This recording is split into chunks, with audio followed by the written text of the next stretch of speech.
Hello, everyone, and welcome to another episode of DEO Grow Secrets. I'm your fearless host, Emmet Scott, and tonight I'm really excited to have two great doctors who are partners with each other, who have scaled. What I love, okay, Dr. Laxmi Reddy and Dr. Vaibhav Rai, and what I love about both of their bios, because it's so true, is they both start off with compassionate dental professionals. They both are. They're just good people and just proof that you can have a bigger impact, continue to scale, have an impact in your communities, on your team, and that's not mutually exclusive to grow a dental group and not do good as well. So Dr. Reddy, a proud child of immigrants, she graduated the highest honors from the University of Hartford in just 3 years, earned her DDS from New York University as one of the school's youngest graduates, and completed her residency at Staten Island University Hospital. Specializing in Invisalign and Botox therapy for TMJ, Dr. Reddy combines precision and care to help patients feel confident in their smiles. She lives in Potomac, Maryland, with her husband and young daughter. You can tell I'm from Texas, and enjoys traveling, tennis, and time with loved ones. And Dr. Vaibhav Rai is a skilled and compassionate dentist who combines technical excellence with deep empathy, immigrating from India at 13 and growing up in Philadelphia. Man, that had to be quite the change. He graduated with highest honors from the University of Pittsburgh, earned his DDS from Howard University. He completed advanced training at Transplant Institute and a residency at the VA hospital in Washington, D.C., with expertise in implant dentistry and endodontics. Dr. Rai is passionate about mentorship, and these two are just crushing it. So I asked him, I said, how many practices have you guys tried to acquire or acquired since COVID? Because it's just a different world. And they said 8. I'm like, wow, bless your souls. That is amazing. So I'd love to hear, I think everybody would love to hear kind of how this started and your partnership, how it started. You don't only hear like bad things about trying to grow dental practices, but especially partnerships. And I'm sure you guys have had to work through quite a few things. So how did this come together?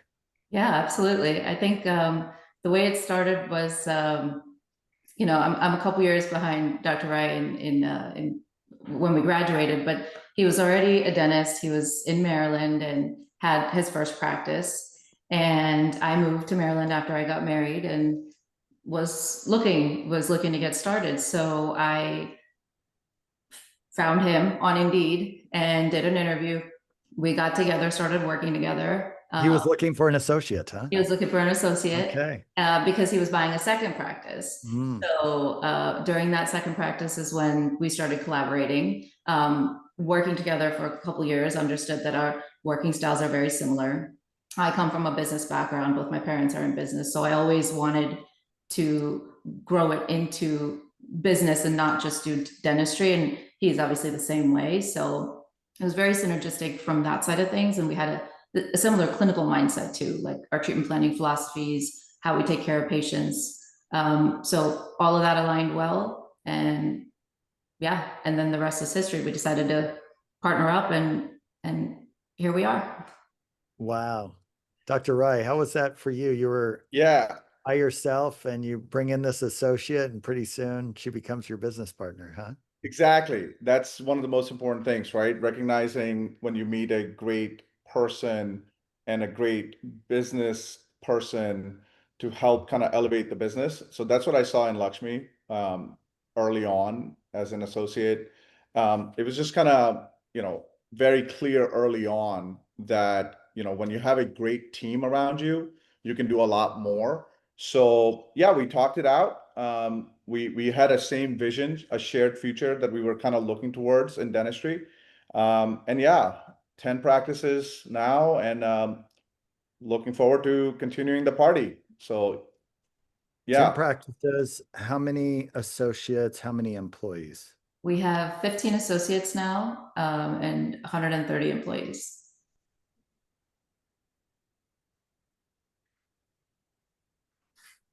We stuck. Yep, I think Emmett's Emmett's frozen for a second. Yeah, Emmet Scott shocked with that number, I 130. was gonna say, You which can do number it for was less. off? You can do it with less people. There he is. All right. If only I had good internet connection. So Michael, you jump in if I lose it again. So okay. Did you guys answered my question right when I asked? So Yeah. repeat again. How It many was 15 associates, 130 employees. Okay, yeah. So lots to manage. I jokingly say if you're successful in business, especially in healthcare, the world rewards you with a bunch of crazy people to manage. So there's lots of new skill sets that you've learned along the way. So why don't we jump right into it if you don't mind? You guys are so open and vulnerable. I'd love to hear, Dr. Reddy, maybe starting with you.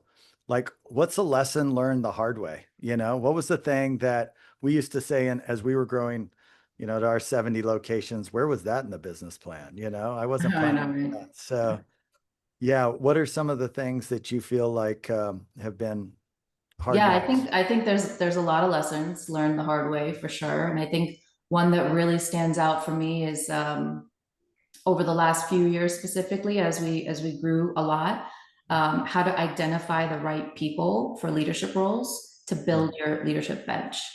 In the beginning, we made the mistake of promoting based on loyalty. So we would, hey, this person's been with us the longest, they know the company inside out, naturally, they should be in a leadership position.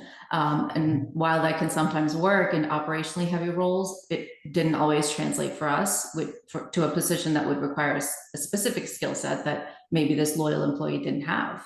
So, for example, we identified our first, leadership role should be in HR after we saw Jackie Brown doing her thing at DEO, and we were just like, wow, this lady's amazing. We are dealing with so much shit that we should bring somebody like her on board. And we were blown away. So we said, we need to go hire HR. But we made the mistake of promoting an internal person who was very loyal. And we thought, hey, she knows the company, she knows the people, but she didn't execute the way she should have, obviously, because we didn't set her up for success, and she didn't have the right skill set. So eventually we had to learn from that mistake, hire a true HR professional, and put that away. But it was a difficult conversation to put her in that role and take her out of it. So I think one thing that's so deceptive, in fairness to us as entrepreneurs, is when we're first scaling, we're all kind of moving slow and learning together. yeah.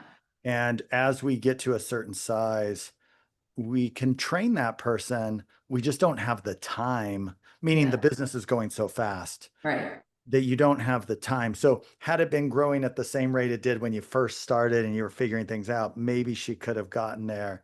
But now Right. you're at this trajectory where it's like, I actually need you to know the HR laws.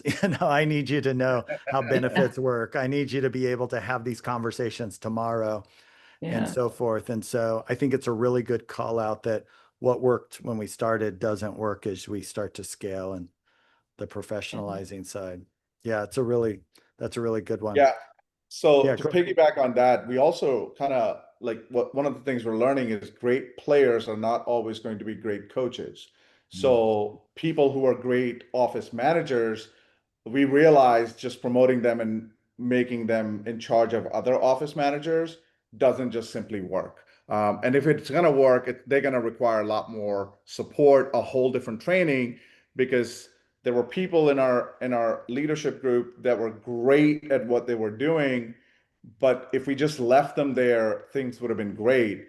But this is the growing pains where we learn that sometimes, growth is not everything. Sometimes consistency, sometimes leaving people and letting them be is what, Dr. Reddy and I absolutely 100% say that that's where we kind of learn that the business is the people. And if you get the people right, the business runs itself.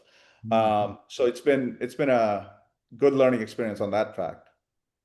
we also expose the fact that we've never hired these positions before, Yes. right? So it's blind leading the blind, and our skill set is pretty poor.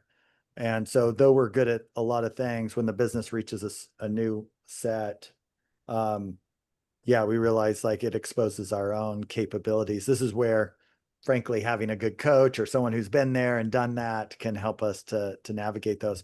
Can you kind of walk us through maybe the stair steps of one location, two locations, three, four? I mean, you guys have gone so fast here. Where have you seen some break points? Just kind of reflecting back. HR is one of Yeah. them. I think 3 practice, 4 practice, we were still kind of getting away with a lot of things. But after the fourth What one, does that we mean, by the way? What did you get away with? What like with we your were good we were looks and able charm to. could you kind of drive the culture, right? Yeah. Correct. Like we could internally promote people. We could get everybody up and running, and they were doing great until the scale came into play, and their support network. We didn't create maybe as good as we could have. So I think third and fourth we could just kind of hide behind it. Where HR, one of our first HR person was our hygienist, who was really, really amazing hygienist, and she approached us. She had interest in kind of helping us kind of scale, and she saw what we were doing. A hygienist, fantastic. She was amazing hygienist. She got away with a lot with early on with as an HR person, but when it comes down to, like you said, compliance issues, laws, and when things started kind of going, she wasn't prepared for that. So I think three or I think four. to piggyback probably on what Dr. Rai is saying also, I mean, we were also able to cover up a lot of stuff because we were just able to outproduce the problems at that 3, 4. I mean, there was probably a lot of stuff going on, but hey, I mean, numbers look great because we didn't get to that point where we were carrying, you know, stuff that was happening outside of the offices, at SLD level, because we hadn't developed that yet. So nothing was outside of the office level. But as we grew a little bit more, we realized, hey, we've somewhat lost control because we don't have those individual touch points with our staff members where they're hearing from us, talking to us, connecting with us on a regular basis. So everybody's on the same page. And I think that's when things started to get really difficult for us. And we realized, hey, we need a leadership bench who's going to be able to, connect with us and also disseminate that culture into the offices and the rest. Give us an example of things got tough. What kind of things started popping up that you go, this isn't going to scale? I think the communication that Dr. Reddy just highlighted, right? As it is, and we realize that beyond a dentist, we're also somebody people are looking up to as their employers. And that leadership, that inspiration, right? You can't make people work. You have to inspire them to work. That requires getting to know them, getting to connect with them. I think that piece was a big one for us that as we start scaling, we start failing at that we kind of left that piece out. And we had to build another layer to help kind of connect people to the company instead of connecting with us. And that was a tough thing for us to learn that, hey, we're not going to be able to get to everybody at 10 locations on a daily basis where we'll have those intimate conversations. We'll try to get you every 2 weeks, but sometimes those things kind of dilute itself, right? So that connection became a big, big problem. Since then, we have been able to kind of recognize that, which was the first step, that we were failing at that. And that was a need for every employee post-COVID, that they wanted that engagement and they wanted a purpose. And that came not from their I mean, the coworkers do a good job. We work a lot on creating that culture and morale because people want to be connected to something bigger than themselves. But still, we felt like right now our role is very clear.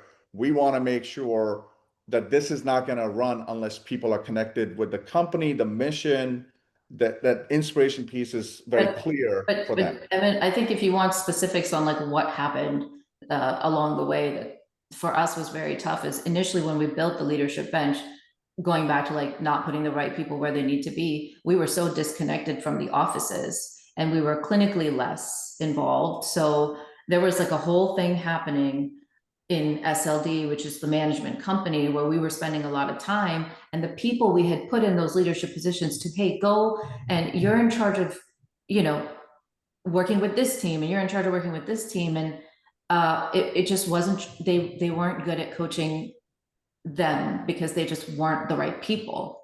So there was a big disconnect, and it showed in the numbers. I mean, we took a dip before we realized, all right, this is not working out. Took an axe basically and got rid of them from that role. Yeah. Yeah, the numbers are a great scorecard on are things working or not. And you called out something that most of the time happens at the single practice level a lot, which is revenue covers a lot of sins. And so you're just so focused in on being great at procedures, great at taking care of the patient, and you can just produce so well.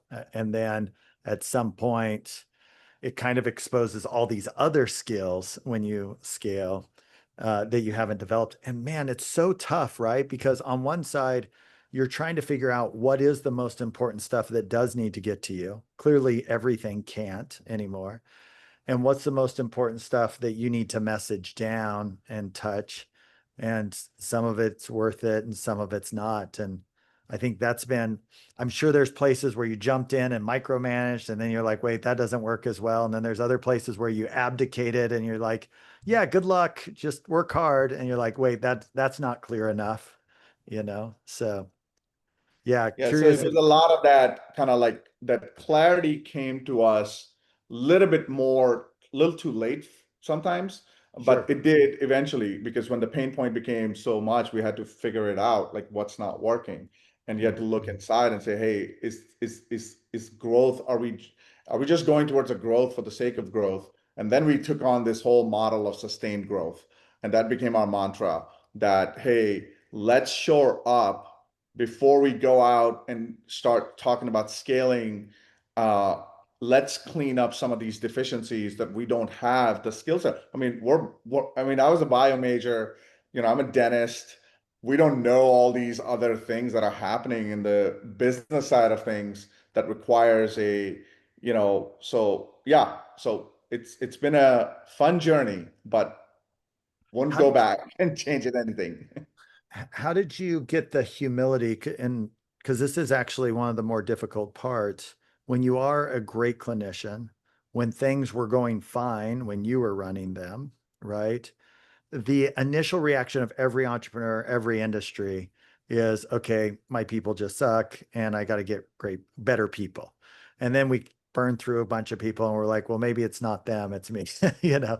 Yeah. Um, so how did you kind of reconcile or get to the point where you're like, I'm actually missing a leadership skill set and I don't have this structured right? Was it just like most of us, it was just pain of turnover? We went to the first, second, and third, and it wasn't working. Well, it's not them, it's us. Okay. Maybe we need to do things differently after the first, second, third didn't work. What's happening here? So we had an open conversation about changing our strategic thinking overall of how we viewed people. And I feel like, and we think still, and 5 years from now, we'll be like, what were we thinking 5 years ago? We think we have kind of worked on that the most, which has helped us get a lot. It became a lot easier from like 6 to 10. Uh, um, it's becoming easier actually as we're valuing the people story a lot more. Mhm. Like right now, we have this like core principles where happiness and balance plays a big role. So when we are trying to hire people, they'll say for the pay that is great that they're willing to commute an hour and a half. But if it's out of their footprint where they're not going to be able to have that balance of life, we actually look at that as a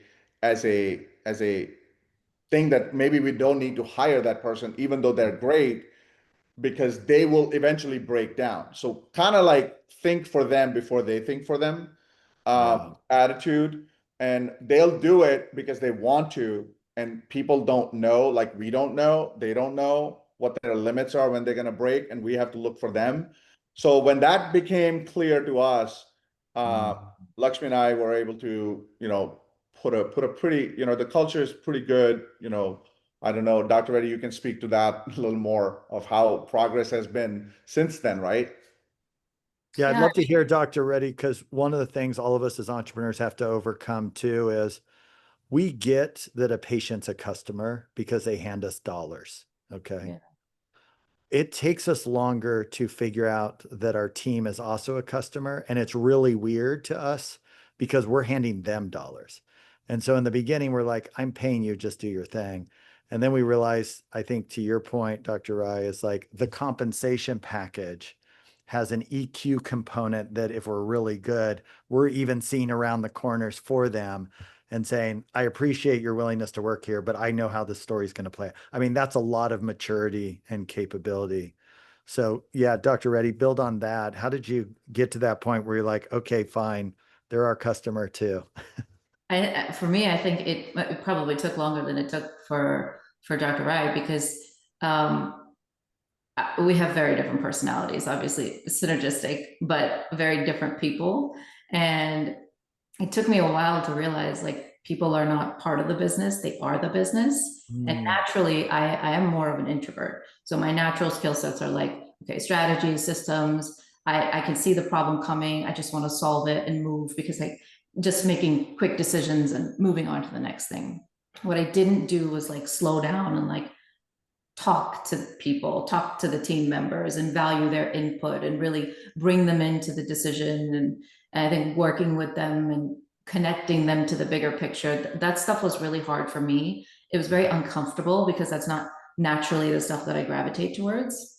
But when I realized that, I think that changed a lot of, what the organization became focused on, which is culture became the foundation and not just an afterthought, right? And I think it's really changed how their performance is. I think they feel connected to the mission, and what we're trying to do. So performance has improved significantly. So I'm all in now. so And powerful. like it actually, when we kind of start thinking of them, our quality of life improved because we Mhm. weren't just putting out fires. They became more empowered. They believed more. They were able to solve a lot of problems themselves because they knew that we were kind of going above and beyond to making sure that things were lined up on a professional life, personal life. I know there's a lot of things about, hey, don't bring your personal issues to work. If there was the case, which was happening a lot post COVID, people just had childcare issues. People had a lot of, you know, like things that were bandwidth issues. We decided, like, hey, let's open that up and help you solve it. We realized they're actually sometimes a DA who's like No, 25 years old. we'll have examples like they don't know how to communicate unless we reach out to them and like really bring it out of them. Like I think to build on that example, we had a DA who couldn't get to work anymore because something happened with his car. It was stolen or something. Instead of telling us, he was like, "Okay, I quit." And we're like, "Hey, you're like one of our best performing DAs. What's happening? What happened all of a sudden? I thought you were doing great." He's like, "Yeah, I just I don't have transportation anymore. And I'm really going through this thing where I'm having financial issues getting a car." I'm like, "Okay, how about we give you a loan and we work on how you're going to pay that back because you're a valuable team member to us and we want you to be here." And he, forever grateful. And he's been with us for like 5 years now. Wow. Yeah. Wow. Yeah, I really like that part is assuming that they won't communicate well. That's a Yeah. cool principle. I remember as we built up even centralized services to support the practices, Yeah. that they never called them for support of the practices, right? Like we had to figure out how to get down to them. We'd have chairs broken in practice, like, hey, why haven't you called us to fix these? Like, oh, we're just so busy, right? And I love the way you're taking that though on a very personal level. There has to be some room for it. And it's a balance. It is a balance that it can't Yeah, become just a personal mess at the correct. practice, but that's kind of what the leadership rounds give you. Cool. Anything else you guys want to add to that? That's super helpful because it's I mean, let's think about this. Most of us who are growing and running businesses, we're pretty A-type personalities. We're about the mission, we're about the results.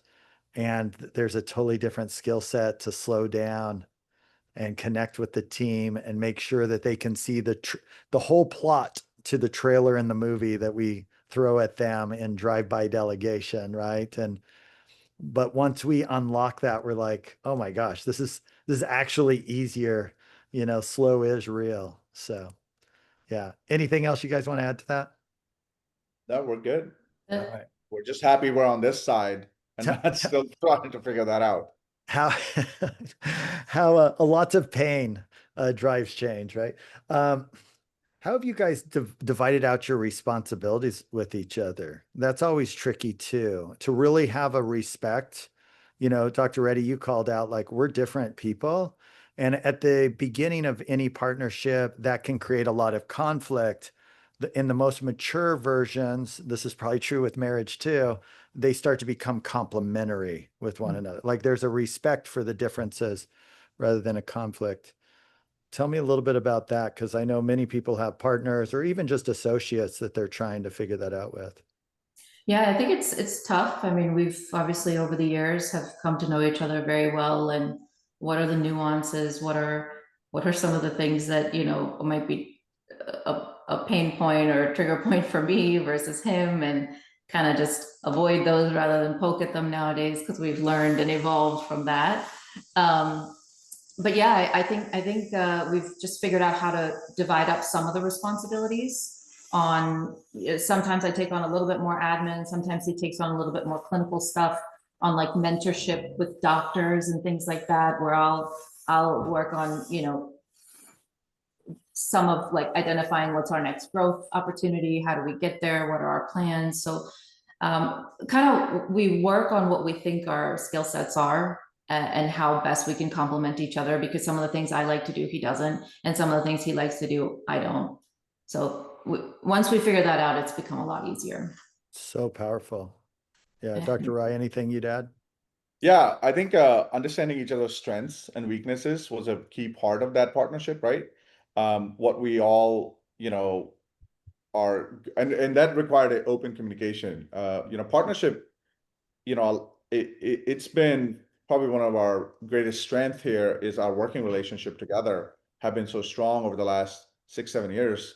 We had to be on the same page, a lot of communication, a lot of open discussion, to kind of align ourselves because the whole team is looking at us, right? Yeah. So that required internal discussion that was more transparent and more open. And we had this kind of thing that if there was something that I was doing without her, I have to make sure I go above and beyond. I felt more pressure to like go make sure that I don't kind of let her down on that. And I think she sometimes feels that way too when she kind of goes into her own island. So we work together every day.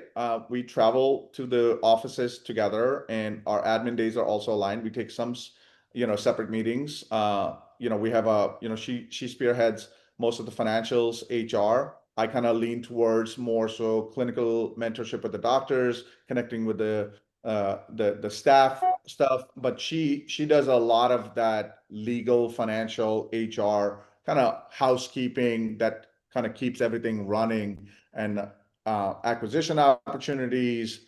Kind of like where the pulse of the practice lies, and then I sometimes kind of go towards more managing of the doctors, supporting them, and just People, I talking talk to a people lot more. more, so she kind of lets me kind of go and kind of build that culture morale thing and kind of work with the teams themselves. So it's been fantastic. Yeah, it's really awesome. Well, I have a ton of respect for it. Someone who's been married 27 years, and I tell my kids, you only need two things, Jesus and a good therapist, and you can do it too. But in every partnership as well, I know behind the scenes, it really takes a lot of courage to stay in the conversations that happen.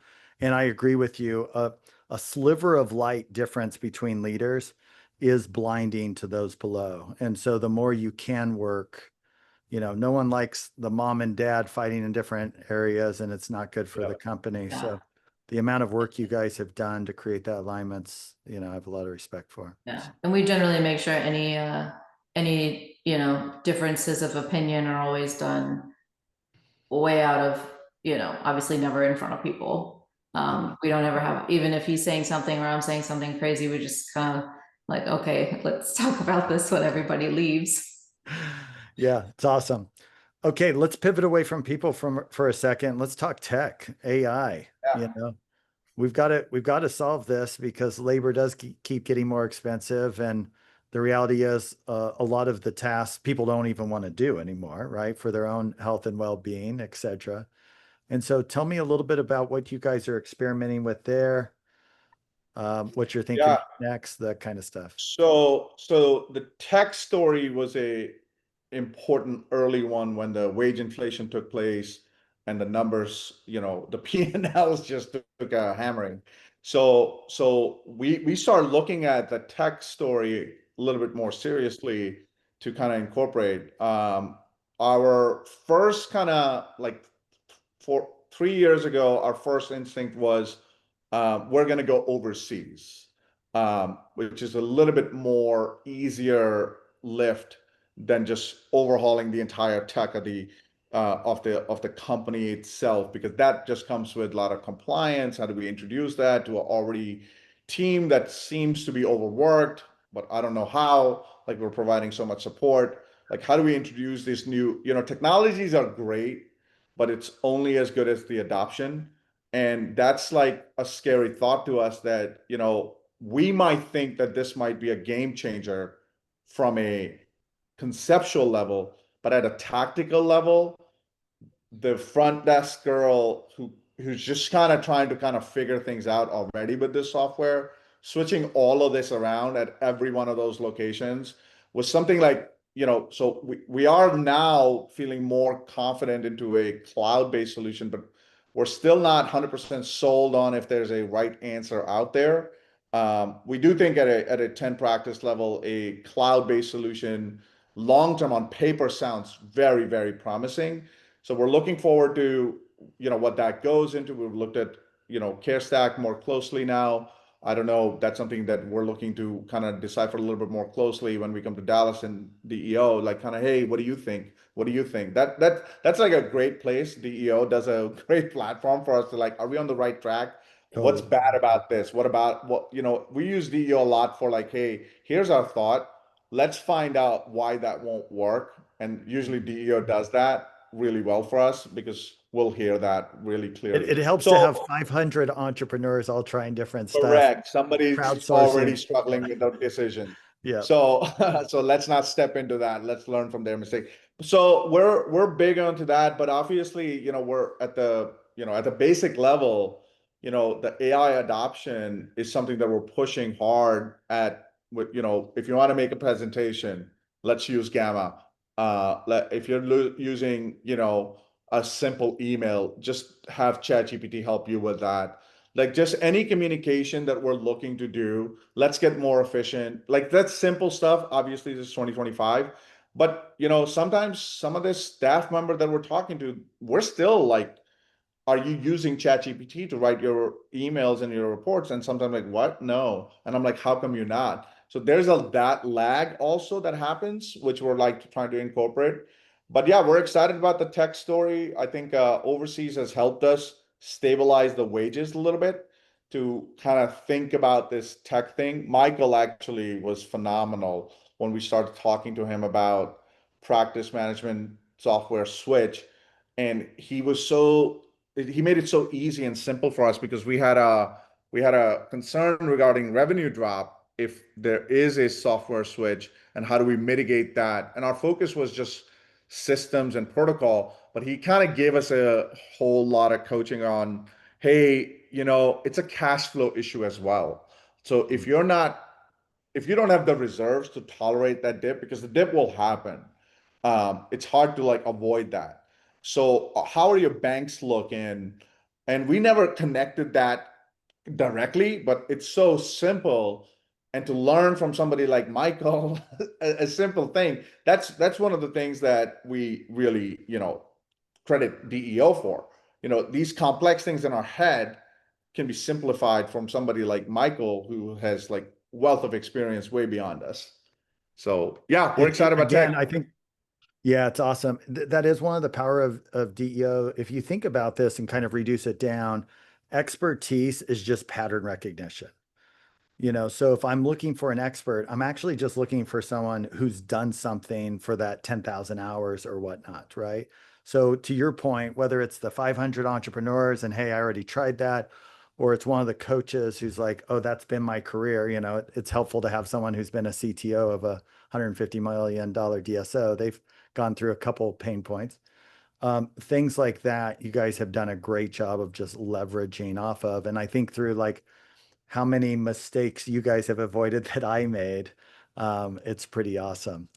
So, Dr. Reddy, anything else on tech that you're excited about? I think from a clinical side, we use like Pearl AI to help with diagnostics. It's been helping us close treatment plans a little bit more. Tell us about that though. Like, are you starting to see, is that new for you guys? Yeah, it's fairly new for us, but we've gone around now kind of getting the doctors to get used to it. But it's basically during treatment planning, it's showing them decay, in different colors, and then they can print it out, take it home, and hey, it's attached to your treatment plan. Go take a look at it. We're not making things up. So it helps because they can see it better. It's just a better visual tool. My Um, daughter, who's 17, the other day, I was telling her something and she came back to me and she said, Dad, you're right. And I was like, wow. She's like, yeah, I checked on ChatGPT and you're right. And I thought that is the world we're living in now is we yeah, verify through the AI. And it's think about how challenging it's been. We've been selling to a customer this gray granulated yeah, picture and yeah. saying this is $1,000, but that's Cheetos, that's nothing. I mean, and now we have this verified, AI tech that says, no, what the doctor's saying is true. And, there's no motivation. It's really cool. Yeah, I think Yeah, and there's that's a lot of innovation happening on the clinical side. I think operational side for AI. I think really what I'm excited to see, just, I don't know what the timelines look like or how quickly this AI boom is going to happen, but just personalization with patients and how AI will get to that to anticipate a patient's needs, their concerns. I mean, I think that's the future, to be able to connect with them on that level, because that's usually where patients' frustrations are. So I think it'll be interesting to see that. But I certainly don't think it's gonna, at least in my lifetime, replace our jobs. I just think it'll make it a lot easier for us. yeah. Yeah. Yeah. And Emmett, you said it like two, I've heard you say that before. In dentistry, we don't have like a demand problem, it's a digestion problem. And I Mm. think AI is going to help us get through that pending treatment plans, being able to engage with the patients better, being able to educate them a little bit better. I think the automation of treatment plan management is something that is going to be a key feature because I think a lot of these patients are just lost. Their objections are based on trust and cost. And a lot of that can be just educated out. Hey, if we always coach our team, if they're talking about cost, let's talk about quality of life. And usually they'll Mm. convert. And if they're talking about trust, let's show them evidence with this with when they draw photos or x-rays or something like that. So there's always like, if they're talking about this, do this. I think you just can't get to it with like three people in a front, and we have like $2 million worth of pending, treatment plan that came out like three in the last quarter. Like, well, how do we get that where patient needs to be constantly educated and talked to and engaged regarding that pending treatment plan?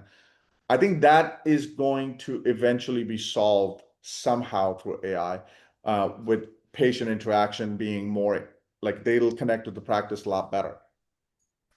Yeah, you're saying something really powerful. There was a recent article from MIT did a study on AI and it came out, kind of shocked the industry for a minute and the stock market because it said 95% of AI projects and companies were Yeah. failing. Yep. And at first they said, well, maybe that means this is an AI boom or bubble. It's going to burst. It's not everything we thought. And I think everyone who's double clicked and gotten into it, they go, no, this is a human change management issue. The AI is fine. The ability for us to actually utilize it, to your point, are you actually using it to make your email so they don't have as many spelling errors and they actually sound a lot better and aren't as mean or whatever else? And so I think as that acceptance starts to happen on both sides of the pond there, both from the patient side, but mostly from the employee side, I think it's all comes down to the human component. I think that's really been the theme that you guys have brought out here, is at the end of the day, no matter the technology, no matter the clinical skill, what is our leadership capability, and can we develop that over time? One of the favorite memes I saw recently was, it said, to push forward, not listen to what anyone says, and have your own vision is called courage. It's also called stupidity, and that's what makes life hard. And I love that because in trying to grow a business, you've hit on many points where you're trying to figure out this balance of, where do I delegate? Where do we control? Where do we lead? Where do we step in? All of those things. And you guys have really done an incredible job, and it's awesome to see. So thank you for sharing. Anything else you guys want to say in closing here? No, I think thank you so much for having us, and this is really nice to be able to kind of chat on a level where you're giving us perspective by asking us questions that we probably don't think about, even though we live it every day. So it's great. Yeah, you've been Yeah, in the and I think grind, but that's what you've created is amazing. Yeah, go ahead, Dr. Rai. no, I think, I mean, one of the things about this community and what we get out of this, exactly what Dr. Reddy said, like, just to be able to talk about the issues that we're facing and everybody else has already gone through it or about to go through it. It's just an amazing platform. So we want to thank you for just kind of spearheading this whole thing for us, man. So thank you for Yeah. having us. We appreciate it.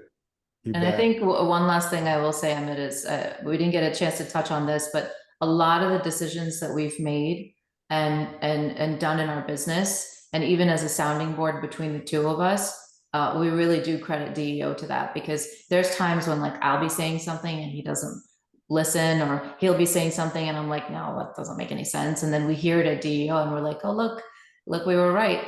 And we're able to kind of be like, okay, this is the third party, and it seems to make sense to them. So, so it's been great for us, and we love it. So Thank you. Well, what a powerful community we have. You guys are part of that now. And for those who are listening in, if you're a member of DEO or want to be a member of DEO, we do have an event coming up here in October 9th through the 11th in Dallas, all around increasing profits through treatment closing capabilities. We'll have breakouts with tribes.